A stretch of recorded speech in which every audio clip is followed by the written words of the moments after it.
Welcome to Focus Today. I'm your host, Perry Atkinson, and as you know, this coming week, coming up here in just a few days, will be the 40th anniversary of Roe versus Wade, and there's a lot going on all over the country, and right here in our own backyard, we are going to be recognizing that with several events. I am really honored to have with us today Carrie Earll. She is the Senior Director of Issue Analysis for Government and Public Affairs for Focus on the Family. And I'm sure you have seen Carrie on just about every media outlet out there today, and she's giving us a few moments of her time today to comment on this topic. So Carrie, nice to have you. Good to see you. Hi, Perry. Good to be with you. Thanks for the invitation. You bet. Well, listen, 40 years is hard to fathom that's been that long. And is there any significance to this anniversary date coming up this weekend? Well, I think it's a perfect opportunity for the pro-life movement to really pause and kind of take an assessment of where we are. I don't know that anyone thought we would be at 40 years of legalized abortion. Certainly, there have been opportunities along the way for the U.S. Supreme Court to reverse this decision. They have given states latitude to do quite a bit, really short of banning abortion, and states are taking advantage of that. We've had a bumper crop of state pro-life laws passed in the last 2 years. So it's an opportunity, I think, for us to reflect. It's an opportunity for us to celebrate what we have done in the pro-life movement, the creation of a network of community-based pro-life pregnancy centers that offer ultrasound so that women who are in a challenging unintended pregnancy can actually connect with their child through that technology. So there's a lot of good going on, but still we need to remember 50 million preborn babies killed by abortion, and each of those has a mother and a father. So there's a lot of grace and love needed with this issue. You know, it appears, some would say, well, we're not gaining on this, but I would say that we are. We're seeing some areas where abortion's in down, and certainly the awareness of abortion and what abortion really is, the taking of a human life, now has never been more forefront than ever. Well, there is a lot to look back on, most certainly. And when you think about this, we've had 40 years of a high-level marketing campaign to sell abortion to Americans.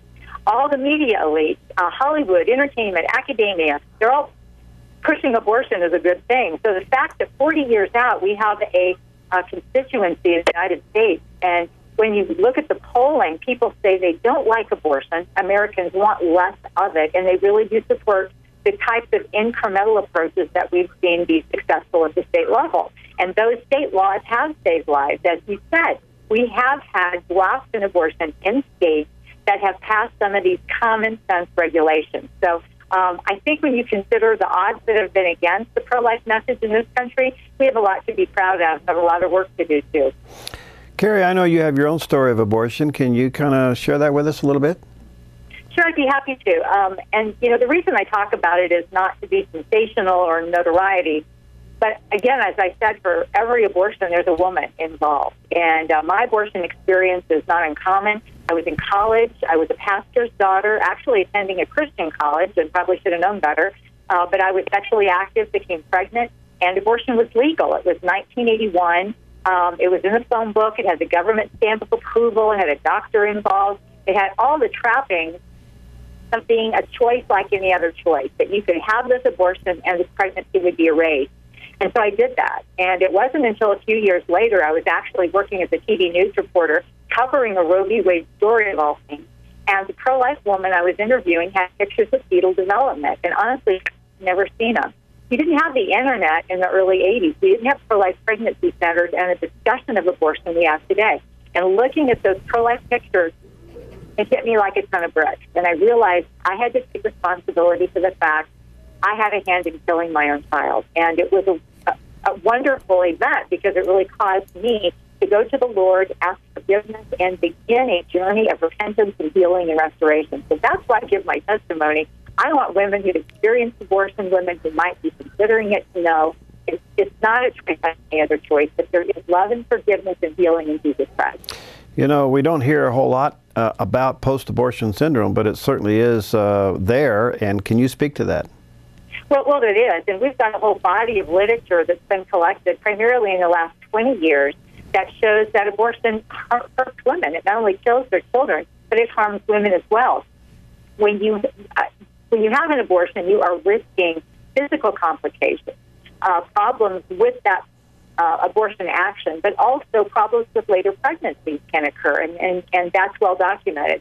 Emotionally, psychologically, we know that women who have experienced abortion can have higher levels of substance abuse, depression, suicide. These are well documented studies, and this is information to give to women. You know, you can't make a choice that you think is an informed choice if you don't have all the information. Information is power, so I'm an advocate for making sure women are aware of this. And too many times, Carrie, women think abortion is their only choice. And it's not a choice if you think it's your only choice. You feel backed in the corner. You don't know how you're going to continue school or your job. Those are the areas we've seen the pro-life movement really come alongside women so that they are not making a decision, a life-changing decision for them and their child based on circumstances that can be changed. You know, Carrie, since the installation of ultrasounds in some of these pregnancy centers around the country, I mean, it has had a huge impact on women making the right decision, and I'm assuming that has just been growing across the country as well. Well, we know from our experience here at Focus on the Family from our Option Ultrasound program, where in the last almost decade now, we've been able to place more than 550 ultrasound machines and training in pro-life medical centers across the country. And according to our data, Carrie, that equals roughly 133,000 women who have changed their mind or indicated they've changed their mind, babies saved. That is a real tangible for the pro-life movement. And I think, I was just talking to my husband about this morning, technology is on a collision course with Roe v. Wade and Doe v. Bolton. Right. You cannot say you don't know when human life begins. We know it. We know it biologically. The ultrasound, the neonatology, the surgery that's done on babies in the womb, all of this is on a collision course with those two court rulings. And I really do believe we will see the Supreme Court reverse this as they have other unjust rulings in the past. Well, we are praying for that, and I think you are spot on. The technology is certainly catching up with it. That being said, Carrie, so what's ahead for the debate on the pro-life movement? Well, we're certainly going to be watching the U.S. Supreme Court. Pray for the Supreme Court justices that lean toward life, that have ruled for life, that they will have long lives and stay on the court, because President Obama, for him to be appointing some of those more conservative justices, if they step down, that would be a definite problem for protecting life in this country. So pray for the U.S. Supreme Court. Look for opportunities to commemorate Roe v. Wade in your community and your church. There are two websites I'd recommend to you, rememberingroe.com, and also beavoice.net. Is Focus on the Family, and we've got a whole slew of complimentary downloadable resources there for you.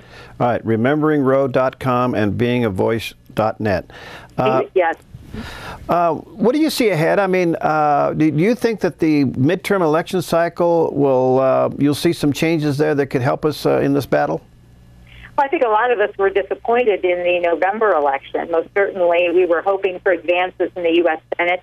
Now, we did very well with state legislatures. Almost half the state legislatures in the nation now have pro-life or conservative majorities and governors. So there is good action happening at the state level. I think the midterms generally do tend to be more conservative, and for biblical values, for conservative values, that's something we at Focus on the Family care about, defending life, marriage, and religious freedom.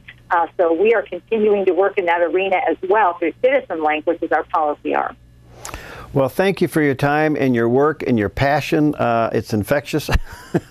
And as we head towards this weekend, I'll be speaking at one of the events here, and we're just praying and working and staying at it. I believe with you, we'll live to see the day that Roe versus Wade is overturned.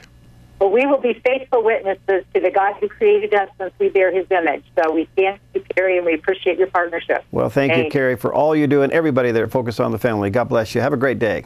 Thank you. You too. Okay.